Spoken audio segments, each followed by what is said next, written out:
Segundo domingo de Cuaresma. En el año de la oración, nos disponemos para meditar este momento tan importante en la vida de Jesús, cuando en lo alto de la montaña se transfigura ante sus discípulos. En la versión que escuchamos hoy domingo de San Marcos, capítulo 9, versículos 2 al 10. Ante Pedro, Santiago y Juan, Jesús manifiesta su origen divino.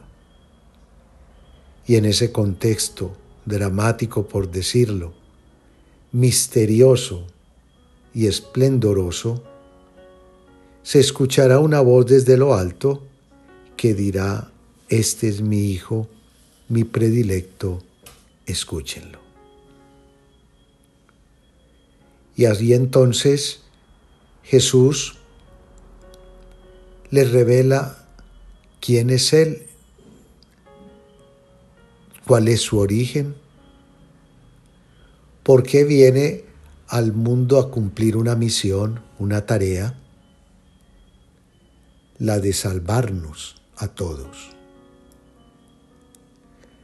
El relato de la transfiguración, ubicado en este tiempo de la Cuaresma, segundo domingo,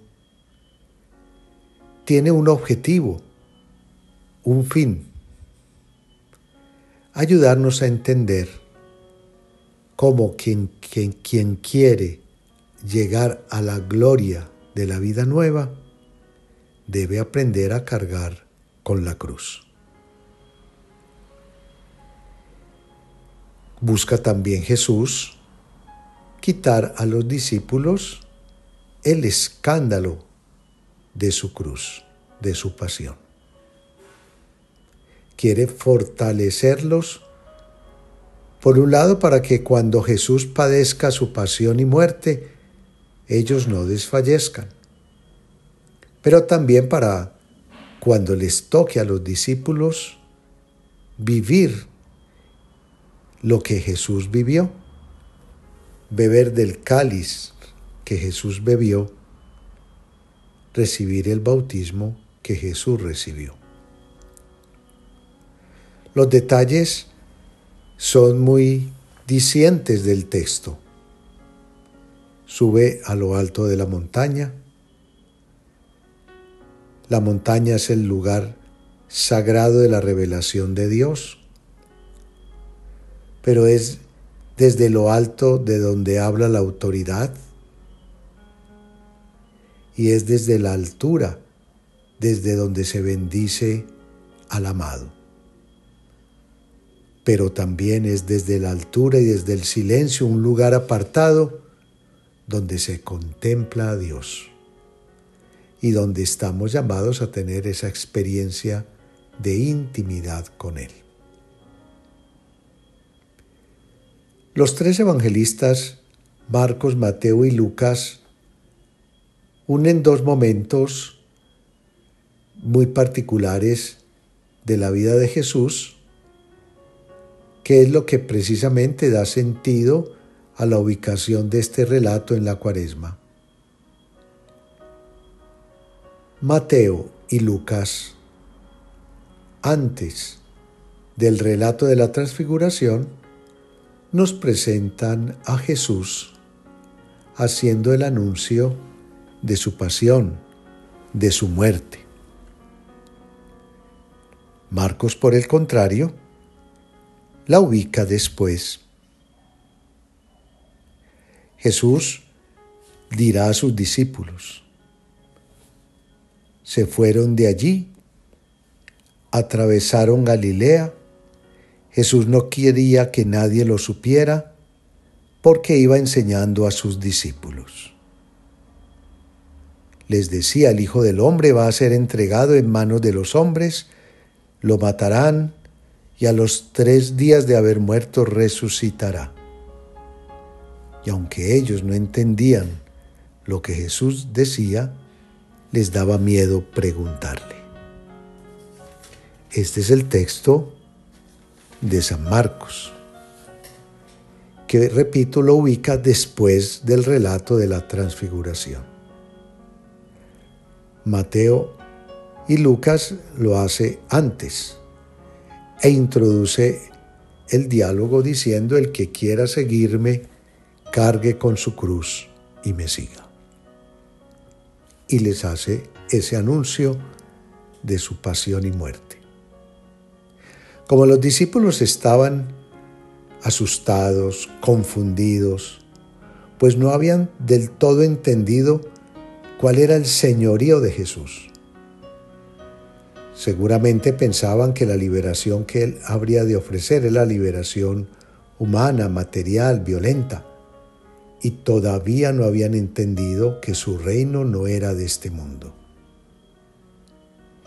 Por eso, lo mismo que los discípulos ahora sentían al escuchar ese anuncio de Jesús, lo sintieron después los discípulos camino de Emaús, cuando dicen que estaban tristes y abatidos. Tampoco habían entendido quién era Jesús. Así entonces, en el texto de Marcos, Jesús los fortalece, se les revela, y junto con Moisés y Elías, que representarán la ley y los profetas del Antiguo Testamento, Pedro, Santiago y Juan, al escuchar también la voz de lo alto, van a decir: qué bueno es estar aquí. Vamos a hacer 3 enramadas, 3 chozas, permanecer con el Señor. Señor, tú eres mi fortaleza.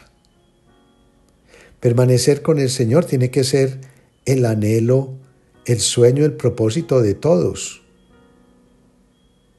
sabiendo de que ese permanecer con Él significará imitarlo en todo, en todo. Hoy vamos a pedirle al Señor que nos permita permanecer con Él. Para ello no hay que hacer 3 chozas, como lo indicaba Pedro. No, es abrirle el corazón.